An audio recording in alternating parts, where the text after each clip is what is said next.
Hello అండి, ఎలా ఉన్నారు? ఈరోజు చిన్న వ్లాగ్తో మంచి పూజ వ్లాగ్తో వచ్చానన్నమాట. కార్తీక పౌర్ణమి. నేను ఈరోజు అమ్మవారికి లక్ష్మీదేవికి దీపాలు పెట్టాలని చాలా రోజుల నుంచి అనుకుంటున్నాను. ఇదే రోజు నాడు పెట్టుకోవాలి, పౌర్ణమి నాడు పెట్టుకోవాలని నాకు ఎంత ఇష్టమో అనమాట. లక్ష్మీదేవికి పెట్టుకుంటే చాలా మంచిది. కార్తీక మాసంలో ఎన్ని దీపాలు పెడితే అంత మంచిది. యాక్చువల్ 27 నక్షత్ర దీపాలు పెట్టుకోవాలని విన్నాను. బట్ అయితే నేను 27 పెట్టినో లేదో నేను తెలియదు, కానీ మొత్తానికైతే 3 ఉసిరిక దీపాలు పెట్టాను. మామూలు ఇట్లా నెయ్యి దీపాలు అవి పెట్టాను. పూజ అయితే చేసుకున్నాను. ఆ లక్ష్మీదేవికి కుంకుమ పూజ చేసుకున్నాను అనమాట.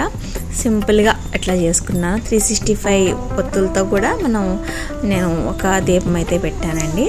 చాలా సింపుల్గా చేసుకున్నాను. ఎందుకంటే ఎక్కువ స్ట్రెయిన్ అవుతూ ఉంటాం కదా ఎందుకో, కానీ సింపుల్గా చేసుకున్న చాలా క్యూట్గా చాలా మంచిగా అనిపించింది.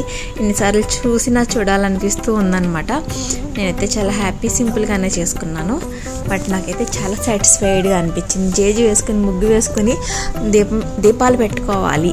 ఇలా లైట్స్ అన్నీ ఆపేసిన తర్వాత ఎంత అందంగా ఉందో భలే అనిపిస్తుంది అనమాట. నేను ఈ మధ్యన పూజలు అయితే చేయట్లేదు.